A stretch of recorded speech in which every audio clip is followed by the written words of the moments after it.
Okay, welcome back to the Nutcracker series on the Piccolo part, Piccolo and third flute. We are in Act 1, Scene 9, the Waltz of the Snowflakes. So this concludes the first act. In this story, the Nutcracker, which is now turned into the handsome prince, is escorting Clara to the land, like a land of enchantment, where everything is just like a fantastical dream. So they're going into this in the night, like moonlit night, through the forest to this area where the snow is falling, and then all the snowflakes are dancing. So it's very super creative. The main thing, let's just go to, there's little things all over the place, but I think the main problem or issue is at measure 105. This is supposed to be kind of like, you know, just a little bit of glitter on top of everything, kind of like little glitter that you see in snowfall. But on the piccolo, it's very hard to control that. You just don't want to make, you know, like a glitter bomb of the scene here.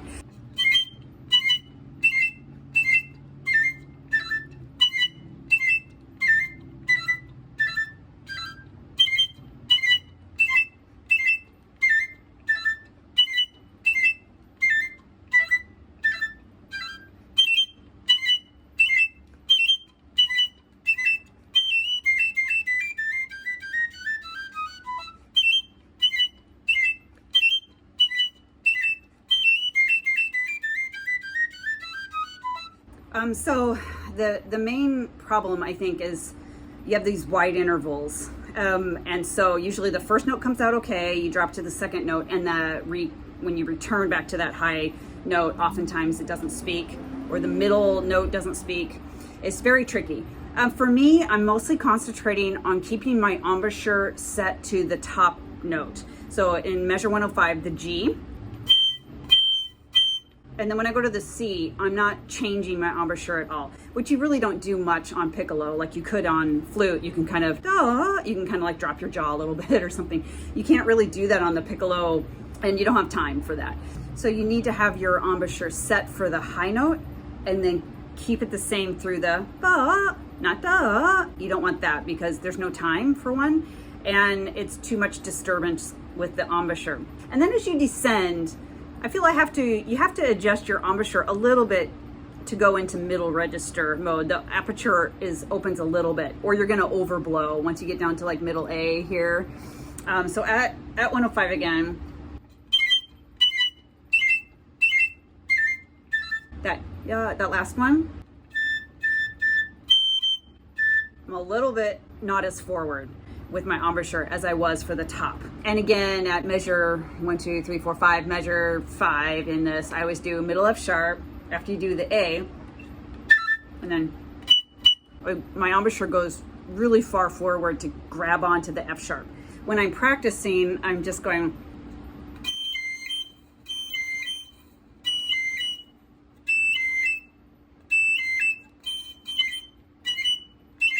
and really making sure nothing changes for that third note, getting back to the G. And if that middle note drops a little bit from you or doesn't come out exactly right, that's okay. The main thing is the first note and the third note that they match. I wouldn't worry at all about the dynamics. Again, you're just glitter. You just need enough air speed for the notes to speak. You don't need to do anything more than that in a passage like this. When the whole orchestra is playing, you just need to be the twinkle on the top. The measure where you finally go to eighth notes, ya da da da. I always have to like put on the reins there, and really the E to the F sharp, I have to consciously go slower and get my fingers to slow down. It might just be a me thing, but after I've been doing ba-da-da, ba-da-da, ba-da-da, ya da da da, I have a real stumbly feel naturally coming out of that. So I have to be very aware to not do that. Going like a couple measures before that, just ba-da-da-da-da-da, just control myself. And then that's a good spot also. As you're descending, don't try and get louder. It's just the piccolo, it's not a flute. So you don't want ya-da-da-da-da-da-da-da-da-da-da-da-da-da-da. It's not worth it on the piccolo. It doesn't matter on the piccolo. You're going to go outside of your note center on the piccolo if you do that, and then you're not going to be able to regain your embouchure at 106.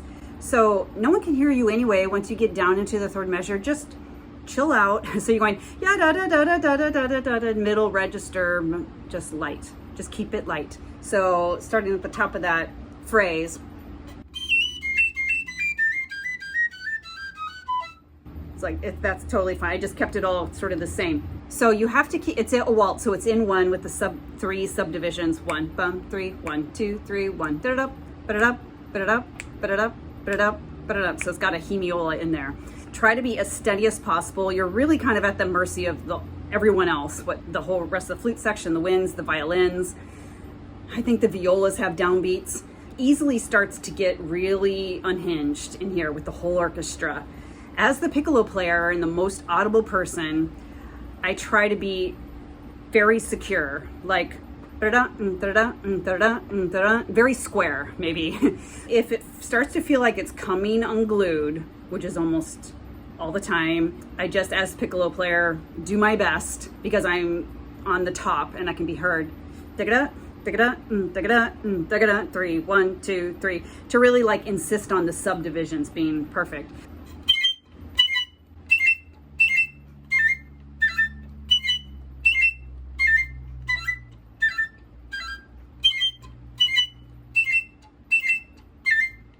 You know, just insisting where the beats are. So there's that. I would practice this on your own individual practice with the metronome on the subdivisions. Click, click, click, click, click, click, click, click, click.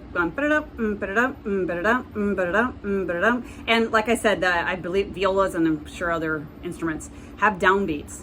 So it's like ba, ba. That's right. They do. A lot of the strings do ba, ba, ba, 1, da, da, 1, da, da, 1. So make sure you don't come in that 1. 1, ba-da-da, ba-da-da, ba-da-da, ba-da-da, ba-da-da, ba-da-da, da-da-da, da-da-da, da-da-da, ba-da-da, ba-da-da, ba-da-da. You just really have to listen. Just real quickly, I see this before 108, at the end of this page, before 108, the ba-da-da. Just know that that's almost always on cue. So don't play an extra little solo. So in those 6 bars rest, you're resting, keep your eyes peeled on the conductor, and they'll just give some kind of like downbeat motion, and that's it. Ba-da-da. That's typical ballet. End of a scene, it doesn't stay in time. The conductor is coordinating with the dancers on stage for a final pose. So you just gotta watch. The passage after 111, this is kind of a little soloistic thing.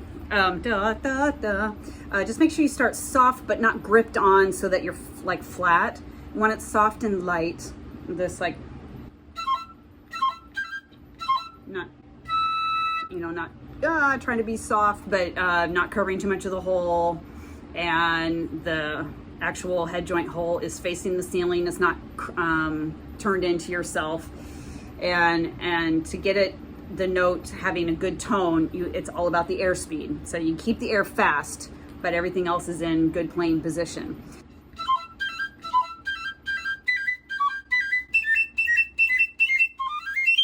So at the beginning, it's got a crescendo, but I think that crescendo happens naturally, so you don't need to try to do that. Just keep it accurate. Ta, ta, ta, ta, ta, ta, ta, ta. That's all fine. And then when you get to this high thing, you know, it's a pattern, always going to E. So keeping your embouchure set for the E in a very loose way, but a tiny aperture for the high E. And then you're just, you know, you're never dropping down. It's like the other page. You don't want to do. Maybe I am adjusting like a microscopic amount, like the tiniest amount for the A, but like mentally I'm thinking like I'm just keeping my embouchure all the same through here. And whoops. And that last ba-da-da-da-da-da, try not to play like a flute player and blow through it. Ba-da-da-da-da-da. It'll not sound great. It'll sound harsh. So your air resistance gets more. You get more resistance on the air stream as you go up, but you don't blow more air. So as you're going up, Yeah, da da da da da da da is what I feel like. It's like closing in on itself. And I think that's it. Oh, there's the sing at the end, 114. That's just you, and I think it's just you from what I remember. But this, the only thing I would say about this last thing at 114,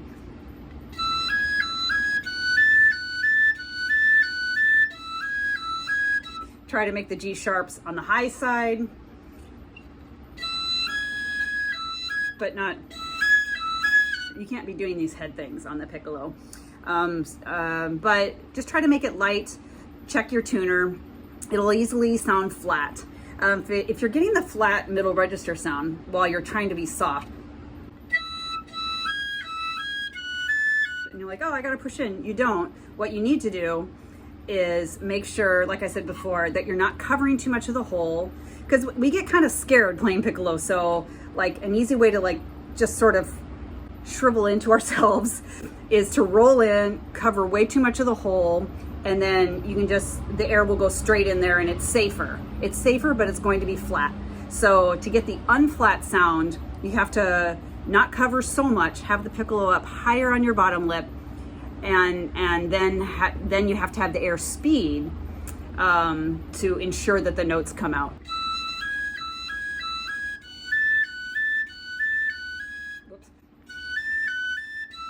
And you do it for a long time, so you just breathe whenever you can.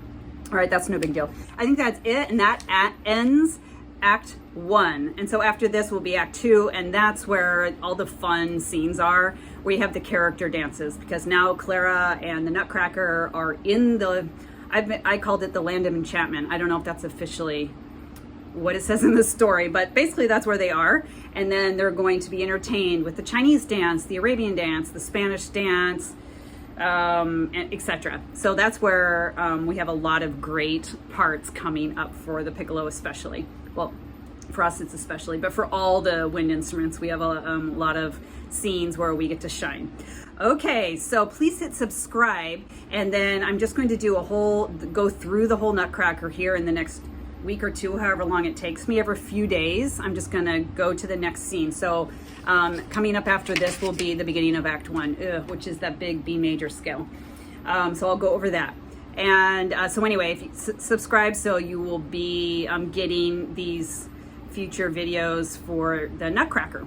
All right, happy practicing, and I'll see you at the next video.